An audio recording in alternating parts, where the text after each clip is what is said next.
안녕하세요, 피머스터입니다. 승무패 픽은 실패했지만 그래도 원오버 잡이 들어와주면서 이틀 연속 수익봅니다. 유튜브 분들은 죄송합니다. 음료방 오시면 승무패 픽 외에도 다른 경기별 픽도 올려드리니 관심 있으신 분들은 음료방 한번 들러주세요. 아스날은 정말 라이스의 날이었는데 두 번의 프리킥 원더골, 그리고 메리노의 추가골도 사실 라이스가 직접 몰고 올라가서 레알 마드리드의 수비를 다 눌러주면서 깃점 역할을 제대로 해주는 모습이었습니다. 오늘은 손목패 픽도 올킬 해보기를 바라보며 오늘 영상 분석에선 두 경기 언어버 픽도 추천드렸으니 내용에서 확인하시길 바랍니다. 그럼 오늘 경기 분석 시작합니다. 첫 번째 경기는 바르셀로나와 도르트문트의 경기입니다. 바르셀로나는 16강 벤피카를 만나 합계 스코어 4대1로 승리하며 8강 진출에 성공했습니다. 한지 플릭 감독의 바르셀로나는 최근 공식전 22경기 무패 행진을 이어오고 있으며 리그에서 1위, 그리고 코파델레이 준결승에서 아틀레티코 마드리드를 꺾고 결승 진출에 성공, 그리고 챔피언스리그 8강에도 진출하며 이제는 트래블 가능성에 대한 얘기가 조금은 나올 수도 있는 시기입니다. 도르트문트의 경우 지난 2월 노리샤인 감독을 경질하고 니코 코바치 감독을 새롭게 선임했습니다. 코바치 감독 부임 이후 리그에선 4승 0무 4패로 성적만 봤을 때 드라마틱한 변화는 없었지만 동기력 측면에선 확실히 저는 좋아졌다고 생각하며 또 16강에서 릴 OSC를 만나 합계 스코어 3대2로 승리하며 8강 진출에 성공한 부분은 상당히 고무적입니다. 지난 시즌 결승까지 진출했던 도르트문트가 이번에도 높은 위치까지 올라갈 수 있을까요? 바르셀로나가 직전 베티스전에서 1대 아쉬운 무승부를 기록하긴 했으나 현재 유럽에서 공격적인 축구를 하는 팀들 중에 저는 가장 강력한 팀이 바로 바르셀로나라고 생각합니다. 하지만 앞서 말했듯 공격적인 축구에 대한 약점은 분명한데 센터백들의 퀄리티 대비 높은 수비 라인에 오프사이드 트랩을 사용하는 팀이라는 점에서 위태로운 장면들이 자주 나옵니다. 두 팀은 지난 리그 단계에서 이미 한 차례 붙은 전력이 있습니다. 6라운드 경기였고 당시 후반전 도르트문트의 2대1 리드 상황, 하피냐와 교체되어 들어온 페란 토라스가 들어오자마자 10분 만에 두 골을 넣으면서 헬레스코 역전승을 기록했던 경기였죠.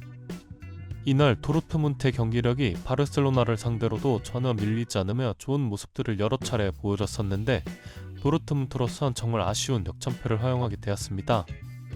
저는 이번 경기도 도르트문트가 바르샤를 충분히 괴롭힐 수 있을 것 같다 생각이 드지만 하필 8강을 앞두고 핵심 수비수 니코 슬로터백의 시즌 아웃 이탈은 굉장히 아쉽습니다. 물론 바르샤의 승리로 많은 베팅금이 몰릴 경기라는 것은 알고 있습니다. 바르샤는 도르트문트를 상대로 최근 5경기에서 무패를 기록 중이며 한지 플릭 감독은 바이에른 뮌헨 시절 도르트문트를 상대로 6전 전승을 기록하고 있기도 하죠. 하지만 자꾸 저의 느낌은 도르트문트가 끌립니다. 뭔가 지난 시즌에도 PSG를 상대로 4강에서 1, 2차전 합쳐서 골대 6방의 행운이 따르며 결승 진출을 했던 그 모습들이 지워지지가 않네요. 참고로 저는 이때 1, 2차전 모두 파리의 승리를 밀었었죠. 느낌대로 가보겠습니다. 역배당을 받은 도르트문트의 플러스 1.5 핸디캡 승리로 추천드리며 언더오버 추천픽은 3.5 언더입니다. 둘 다 배당이 괜찮네요. 두 번째 경기는 파리 생제르맹과 아스톤 빌라의 경기입니다. 파리 생제르맹은 직전 리그 경기였던 안데탄에서 승리를 기록하며 리그 6경기 일정을 남기고 조기 우승을 확정지었습니다. 또한 자국급 경기인 쿠프 드 프랑스에서 결승전 진출에 성공했으며 현재로선 챔피언스리그 일정에 올인할 수 있는 파리로선 매우 최적의 시기를 맞이했다고 얘기하고 싶습니다.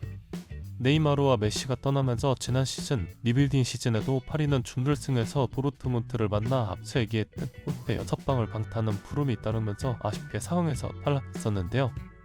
저는 이번 시즌에도 비록 음바페가 떠나긴 했지만 파리 생제르맹이 챔스에서 이를 한번 낼 때가 되지 않았나 하는 생각도 듭니다.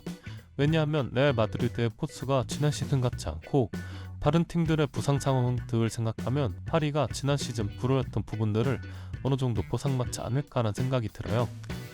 물론 파리가 이를 낸다면 이제는 빅이어를 한 번쯤은 들어 올리는 것이겠죠. 지난 2022년 11월 시즌 도중 빌라의 감독으로 부임한 에메리 감독은 어느 빌라에서 3년차를 마치했는데 그동안 팀을 한 단계씩 잘 업그레이드 시키는 모습을 보여주며 지난 시즌 프리미어리그 4위를 기록했고 당당하게 아스톤 빌라를 41년 만에 챔피언스리그 진출에 성공시킵니다. 하지만 빌라의 1군 선수들을 보면 거의 대부분의 선수들이 챔피언스리그 경험이 없는 선수들이라는 점을 감안한다면 아스톤 빌라가 이렇게 높은 위치까지 올라온 것은 정말 놀라운 일인데요. 하지만 예선 단계에서도 바이른 뮌헨을 잡는 등 엄청난 이변을 일으키기도 하는 모습을 보면 감독의 경험과 역량은 이만큼 중요하다라는 것을 다시 한번 알게 해주는 경기 대비였죠. 참고로 에메리 감독은 비아레알 감독 시절에도 챔스 토너먼트에서 뮌헨을 잡아냈던 기억이 있는데 빌라에 와서도 뮌헨을 무너뜨리는 모습을 보여주네요. 하지만 저는 이제는 끝이지 않을까 싶습니다. 팀마다 챔피언스리그에서 보여줄 수 있는 한계치가 있다고 생각하는데 빌라는 41년 만에 챔스 진출이니 사실상 첫 진출이라고 해도 무방한데 너무 높게 올라왔어요. 물론 16강에서 클럽 브리에를 만나는 행운이 따른 점도 있었겠지만요. 파리 생제르맹도 과거 석유 재벌의 손에 인수되고 챔피언스리그에서 지금의 모습을 보여주는 데까지는 시간이 꽤나 걸렸습니다. 자국 리그 우승을 확정시키고 마음도 가벼워진 파리가 1차전 자신들의 홈에서 대승할 각도 보이기 때문에 역배당을 받은 파리 생제르맹의 마이너스 1.5의 느낌 승리로 추천드리며 적득 가능성을 생각해 3.0 오버도 함께 추천드리겠습니다.